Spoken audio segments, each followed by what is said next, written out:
আজকে একটা ফুলের রাজ্যে চলে এসেছি, তাই আমি হুটহাট করে একদম ভিডিও করে নিলাম আপনাদেরকেও দেখানোর জন্য। এত সুন্দর ফুলের রাজ্য দেখে তো আমি একদম অবাক।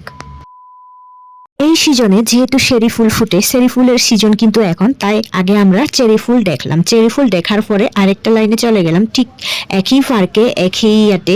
তো এখানে আসার পরে দেখলাম ফুলের মেলা বসেছে। তো যেগুলো ফুল দিয়ে এত কিছু সুন্দর সুন্দর জিনিস বানানো হয়েছে, বেশিরভাগ কিন্তু রোদের কারণে শুকিয়ে গেছে। আর কিছু কিছু জিনিস আমরা দেখতে পেলাম যেগুলো একদম একদম পুরো ভাবা যায় না, মানে এত সুন্দর হয়েছে। ফুল দিয়ে যে এত কিছু সুন্দর সুন্দর জিনিস বানানো যায়, মানে আমি আগে বুঝতেই পারতাম না, আগে ভাবতামই না এরকম এত সুন্দর সুন্দর করে বানানো যায়। আর মানুষগুলো এত ট্যালেন্ট, মানে এত ট্যালেন্ট না হলে কিন্তু এত সুন্দর করে এতগুলো জিনিস বানানো যেত না, বানাতে পারতো না।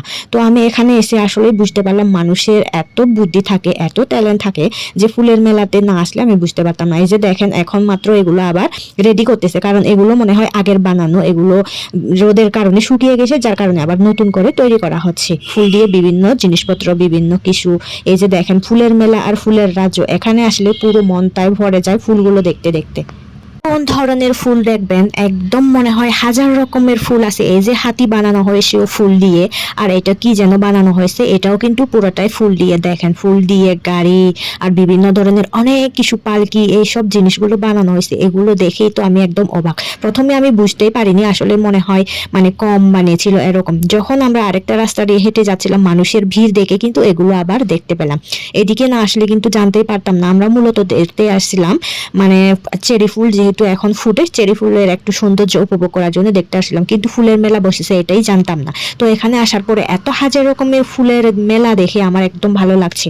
আর শুধু ফুল না, এই যে দেখেন ফলগুলো, এগুলো কি যেন বানিয়েছে আমরাও জানি না। আর এইটা কিন্তু ক্যামেরাতে এত সুন্দর দেখা যাচ্ছে না, যদি আপনি সামনে থেকে দেখেন তাহলে আরো বেশি একদম মানে অসাধারণ লাগবে আর কি আপনাদের কাছে। এই যে দেখেন এত সুন্দর করে কিভাবে যে তারা বানালো, কিভাবে তৈরি করলো, আমি তো দেখে একদম অবাক হয়ে গেছি। মানুষের এত ট্যালেন্ট থাকতে পারে।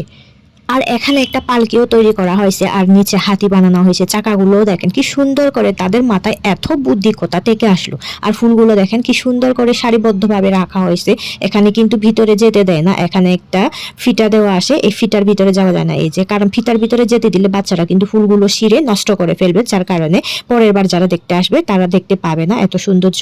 যে এই কারণে কিন্তু এরা এভাবে মানে ফিতা দিয়ে আটকে রেখেছে আর কি। এই যে দেখেন ফুলগুলো এত সুন্দর, মানে আমি তো প্রথমবারই দেখে এত মানে হয়ে গেছি। আমি এর আগে এখানে যতবারই আসি এই ফুলের মেলাটা একবারও দেখিনি, অন্য জায়গায় দেখেছি, কিন্তু অন্য আরেকটা জায়গায় লালবাগে গিয়েছিলাম।